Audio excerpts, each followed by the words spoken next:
Okay, so I need to preface this video by saying I am not currently, nor have I ever been, suicidal. I am 25 years old and in very good health, and what I'm about to say in this video may very well put my life in danger. But I feel I have to say this, as I won't be able to live with myself if I don't. Now, what do I mean by this? Well, firstly, another preface. Rest in peace, Charlie Kirk. I may not have agreed with you on every issue, but I sincerely hope you can rest in peace.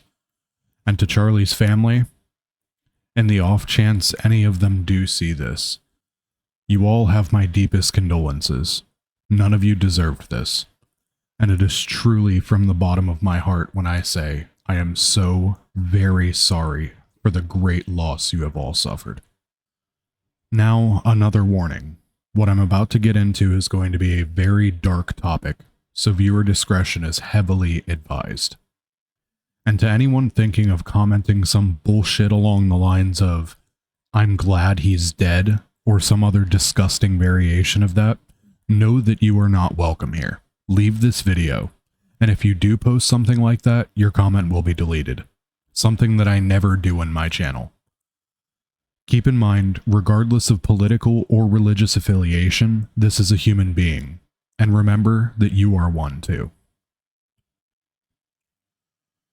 Today on September 10th, 2025, at approximately 12:10 p.m. MDT, Charlie Kirk was shot in the neck. He was rushed to Timpanogos Regional Hospital in Orem, Utah, where he was pronounced dead this afternoon. Now, to those who have been keeping up with the news, this is yet another in a long line of atrocities that have happened in quick succession. And it is my personal belief that this was not a random attack, but that it was a very calculated event. Those who are currently in power are causing these atrocities for the purpose of covering up the Epstein situation. I can hear what you're thinking, but please, just give me a few minutes of your time to point out the facts. In July 2025, he used his podcast to address the Epstein matter and urged the Trump administration to take action on Epstein-related investigations and transparency. There has been tension within the MAGA base, with Kirk criticizing how some officials have handled the public messaging around Epstein, especially concerning documents and client lists. At one point, he said he would pause talking about it, trusting quote-unquote friends in the government to resolve things, though he later said he would continue raising the issue. In mid-July 2025, during an episode of his podcast, Charlie Kirk said, "Honestly, I'm done talking about Epstein for the time being. I'm going to trust my friends in the administration.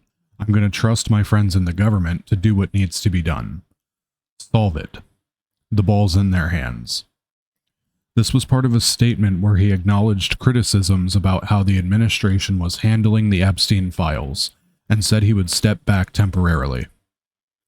Following criticism over his earlier statements, Kirk pushed back in a later show. Quote, "Today we're going to cover it for nearly a full hour," he assured his listeners. He made clear he did not intend to completely drop the conversation and planned to continue covering the topic. Now, we all know this comes directly on the heels of the Irina Zarutska situation, which made national headlines and has been talked about by a lot of people since it happened. And of course, that came right after the Minneapolis Catholic school shooting a few weeks ago. Now, it seems fair to point out that these three separate instances happened at key points during the pressure to release the Epstein files, flight logs, list, whatever you want to call it. I certainly don't see these as a coincidence. As I said in my last video, I genuinely feel as if they're laughing at us. Now, of course, for the purposes of defamation, I will not name any names, and I certainly will not point any fingers. I sincerely hope that I'm wrong about this. But I'm going to keep this video short and end it here.